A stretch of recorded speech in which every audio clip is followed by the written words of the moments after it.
Yo, young and excited, we just wanna live.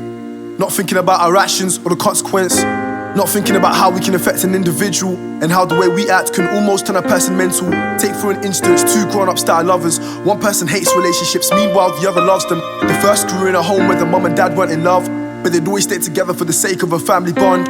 Over the years, you couldn't imagine what he had seen. Dad was standing in shock while the mother fell to her feet. 3 AM in the morning, he's waking up out of his sleep, only for his dad to tell him he'd learnt his wife was a cheat. As a result, this had an effect on the way he thought, spending some of his days as a teenager going caught, just to watch people that he'd loved struggle for a divorce. He'd never be in that position and he swore. The second grew up in a loving home where there wasn't much to spare, but there was love in that home and you could tell it was there. She spent her days with the family, going out to the fair, so when you look at the two they don't compare. But forward to the present, they're living life how they want. He's travelling with his boys, she's going out to the clubs. Looking at their lives you could see they were living fast, but you never would have thought these two people would be crossing paths. But little did they know that they both have mutual friends. His boy's fucking her girl and they're linking now and again, but now they're facing struggles and they don't want to give them advice, due to all the struggles that they're facing within their lives. So the boy don't want to speak cause he's facing something internal, and the girl don't want to speak but she's wanting someone to turn to. Instead she tells her friends they should dress and go to the clubs, and he's telling his boys they should go and buy out the bar. Now it's Saturday night and he's splashing in Libertine. He's looking across the room and he's seeing her enter the scene. All white dress and she's classy down to her feet.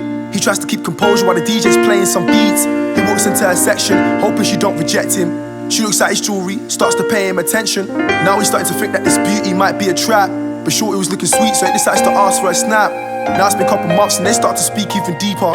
Now he's starting to think that this shorty might be a keeper, but due to all the trauma he was left to face in his past, he's struggling to think that he can even open up his heart.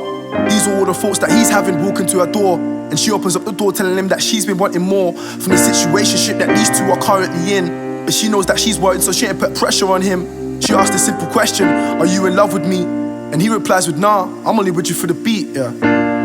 This is exactly what I mean, cause now every single night she's been crying herself to sleep. A young woman who was a victim of his experience.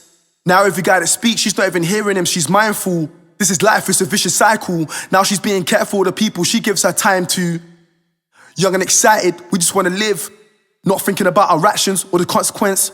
Not thinking about how we can affect an individual and how the way we act can almost turn a person mental. Get it?